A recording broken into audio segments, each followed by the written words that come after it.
Bonjour, nous allons voir comment calculer un indice de révision de loyer dans un bail commercial.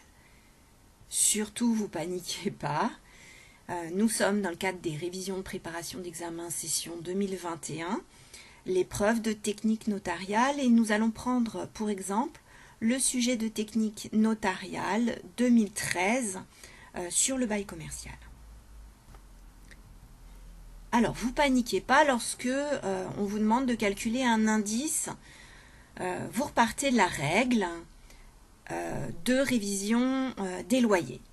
Le loyer peut être révisé à la demande du bailleur ou du locataire au bout de 3 ans au minimum. Donc la révision triennale, tous les 3 ans, est plafonnée. La hausse du loyer en cours ne peut excéder la variation de l'indice trimestriel de référence. Alors déjà là, je vous sens paniquer. Vous paniquez pas, indices trimestriels de référence dans les baux commerciaux peuvent être de deux types.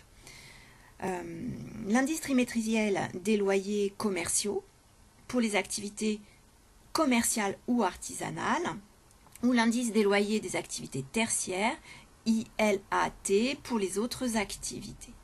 Ne paniquez pas, on va réviser ce que c'est qu'un indice et comment est-ce qu'on les calcule.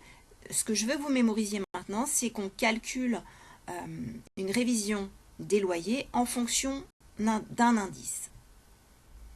Dans notre sujet 2013, l'indice était l'indice de l'INSEE du coût de la construction, puisque c'est un sujet un peu ancien. Alors, dans cet énoncé, vous aviez un tableau, ne paniquez pas, un tableau avec différentes colonnes. Regardez ma souris. Donc, dans la première colonne, les années de 2009 à 2013. Et ensuite, des indices par trimestre pour le premier trimestre, pour le deuxième trimestre, le troisième et le quatrième. Et ensuite, vous aviez des indices. Alors, des indices ici en base 1000, mais il pourrait vous être donné aussi en base 100. Donc, tout est calculé sur 100. Là, tout était calculé sur 1000. Et donc, vous aviez l'indice 2013 qu'on vous donnait pour le premier trimestre 2013. Premier trimestre, regardez comment ça se lit, 2013 de 1704 €. Notez-le quelque part. Et l'indice du premier trimestre 2012 de 1617 €. Notez-le quelque part pour la suite de l'exercice. Alors, quelle est la formule de calcul de cet indice? Surtout, vous paniquez pas, on la lit ensemble. C'est le loyer en cours multiplié par l'indice du trimestre de la révision divisé par l'indice de référence en vigueur lors de la précédente révision. Donc, vous paniquez pas, je vous le remets ici, loyer en cours fois l'indice du trimestre de la révision sur l'indice de référence en vigueur lors de la précédente révision. Alors, on va reprendre notre exemple du sujet 2013. Dans le sujet 2013, votre loyer mensuel actuel, c'est-à-dire le loyer en cours, est de 1150 €. Loyer en cours, loyer mensuel actuel, 1150 €.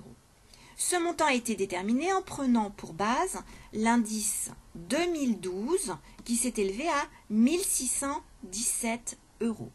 1617 € l'année dernière. Votre loyer est révisé avec l'indice 1704 du premier trimestre 2013. C'est le dernier indice qui a été publié. Alors, comment est-ce qu'on calcule? On remplace dans ma formule précédente. Donc, je me retrouve avec mon loyer en cours, 1150, mon loyer mensuel actuel, que je multiplie par 1704, l'indice de référence en vigueur actuellement, divisé par 1617, l'indice lors de la précédente révision. Et on tombe à peu près sur 1211 €. Donc, lorsque vous avez un calcul d'indice, surtout, vous ne paniquez pas, et vous appliquez cette formule bien sûr qu'il faut connaître. Bonne révision, ne paniquez pas, bonne révision pour cette session.